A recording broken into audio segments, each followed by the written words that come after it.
Bonsoir. I think I'll stop using my French and I'll switch to English.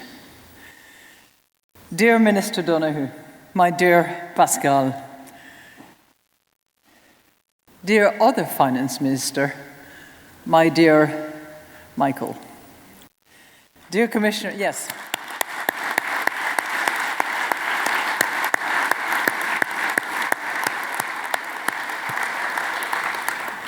Dear Commissioner McGuinness, dear Mairead, Ambassadors, Excellencies, dear Governor Maclouf, mon cher Gabriel, dear Executive Board member, my Chief Economist, mon cher Philippe, thank you for him.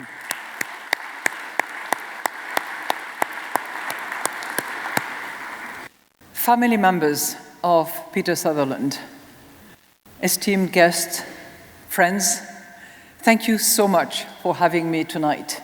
I was just telling Pascal that there is no other place I know, maybe except Chicago, where I spent a few years of my life, where you could actually bring together such a group of warm-hearted, nice people who just enjoy the moment. So thank you for having me with you tonight.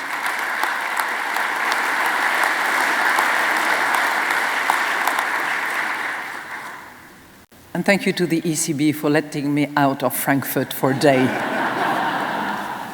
I have to say that spending a day in Dublin today was a real treat. So it is a great honor to receive tonight the Sutherland Leadership Award. Gouvrevma Agviv.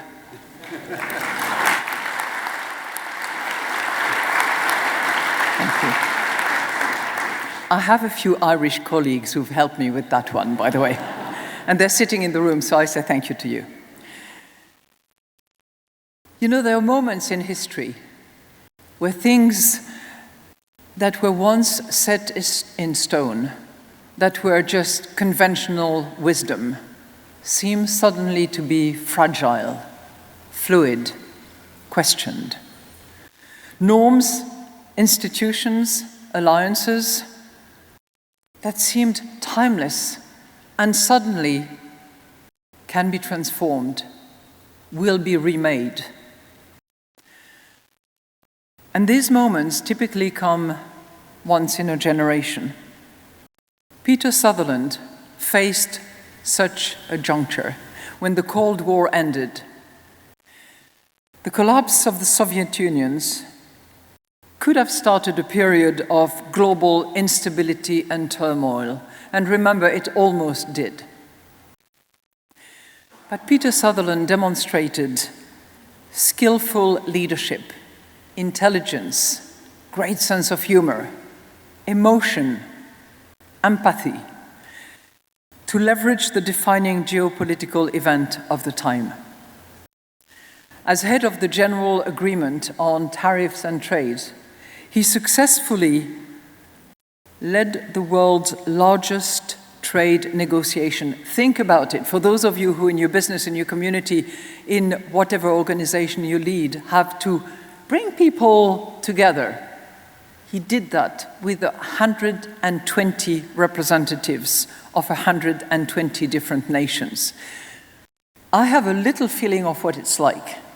I did that at the IMF, and I'm still doing it at the ECB, but it's only with 20 representatives of the National Central Bank of the Euro area.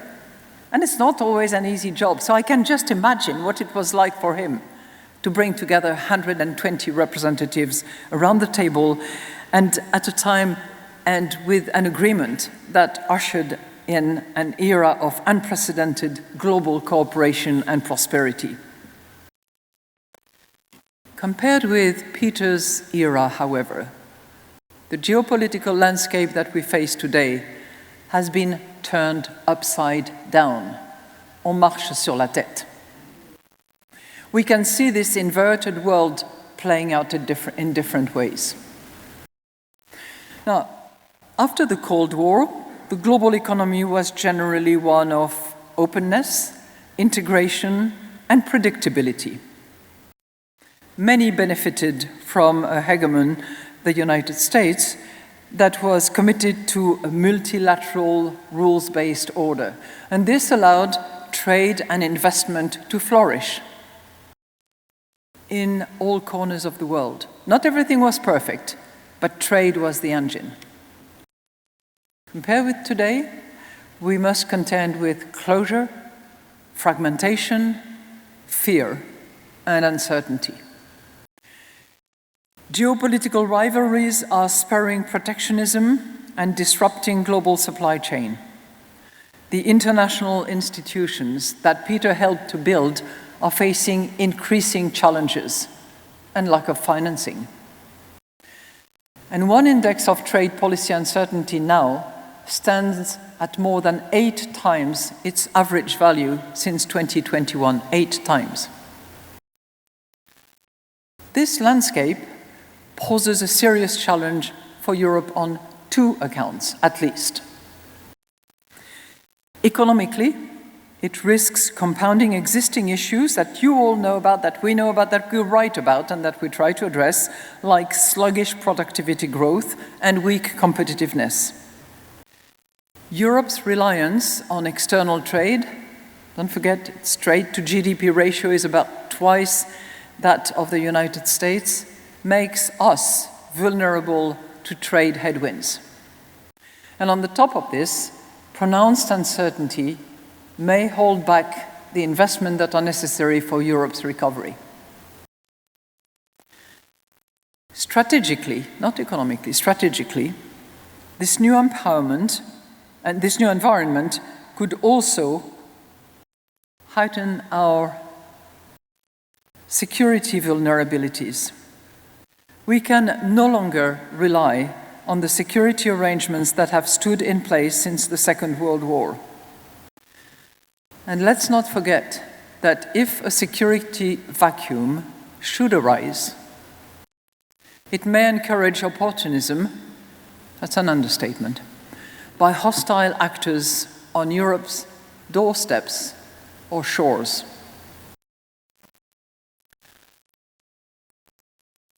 So we should all be depressed at this point in time, right? And you know what? Despite this challenging landscape, I, just like Pascal earlier on today, and I hope many others, including in this room, I see tremendous opportunity for Europe.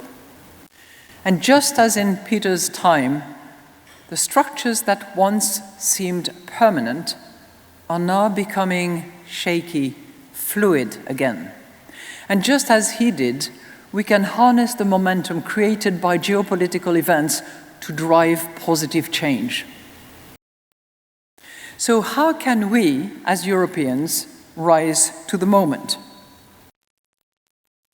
We can embrace a simple idea that at first glance seems contradictory, inconsistent, but which, in an inverted world, makes perfect sense in my view. We must cooperate more to compete better. And in so doing, we must also leverage our collective competitive advantage. On the economic front, we need to work together to simplify and scale up our economy so that we can hold our own in a world dominated by economic giants. If we do so, we can attract talent and investment. Let me give you I'll give you 3 examples of what I mean. First, that means integrated our capital markets, allowing Europe's ample savings to fund our much-needed investment. And following the powerful example set by Peter during his time as European Commissioner in the 80s, it means removing internal barriers that stand in the way of our single market, allowing our firms to scale more easily and compete more effectively. Let me give you another example. And I'm only picking examples that are in my little forum of responsibility together with my colleagues and friends in this room. Capital Market Union is one. The digital euro is another one. critically important to make sure that we maintain our sovereignty using all the key attributes of sovereignty, of which monetary policy is one. I'm not going to take you through the ramification, complexity and sophistication of the association and the relation between digital euro and monetary policy. All you need to do is read a wonderful speech given by Philip Lane at, was it Trinity College or UCD? I can't remember, I don't want to know. Don't want to know. Madam President of UCD, it's wonderful to be here with you.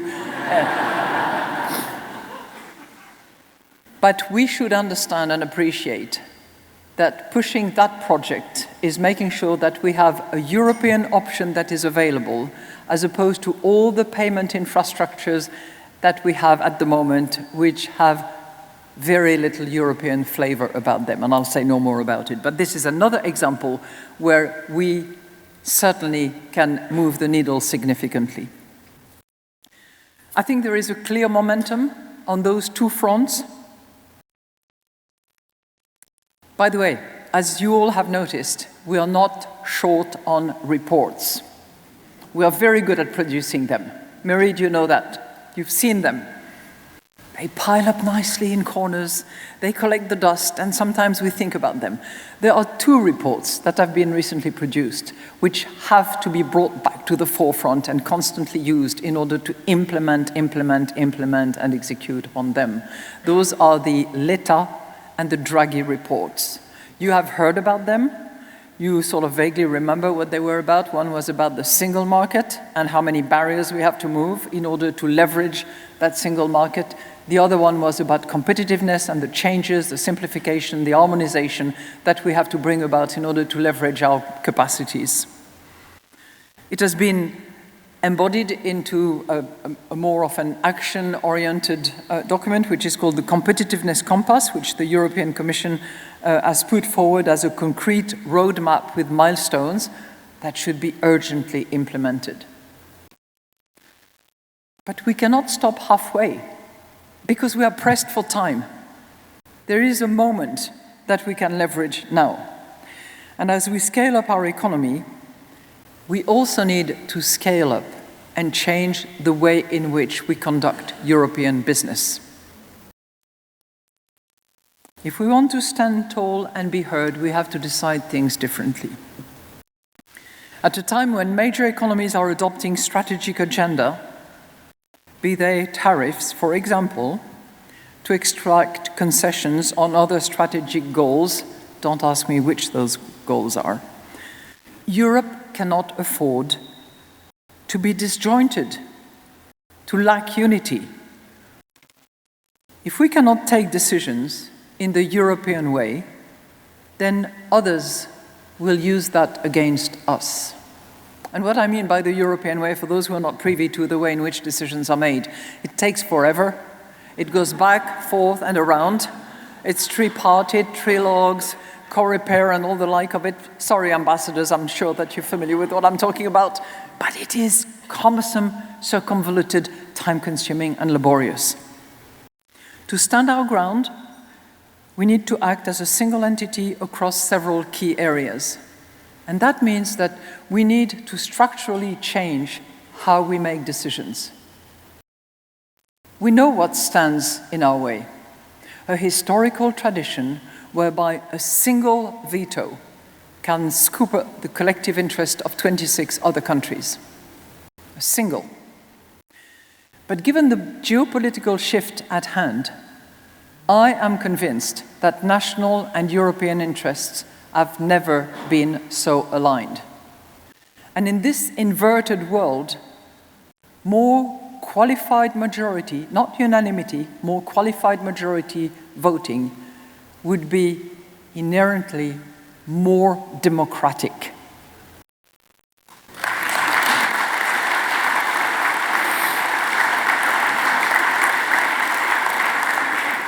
Some will call it the coalition of the willing. And there might be different dimension about those coalition of the willing, depending on the topic that is selected to that effect. But qualified majority is certainly something that should be explored and that should be leveraged in order to demonstrate that democracy. And I have no doubt that we can actually unleash this European moment if leaders are willing to seize the opportunity. Now, if it sounds as if I'm confident about Europe and about its future, it's because I am. But I know that with you all, I am in good company tonight, and particularly in Dublin and in Ireland. A recent survey finds that of all the member states composing the European Union, the Irish are the most optimistic about the EU's future. And they are amongst the strongest supporters of the euro. Thank you.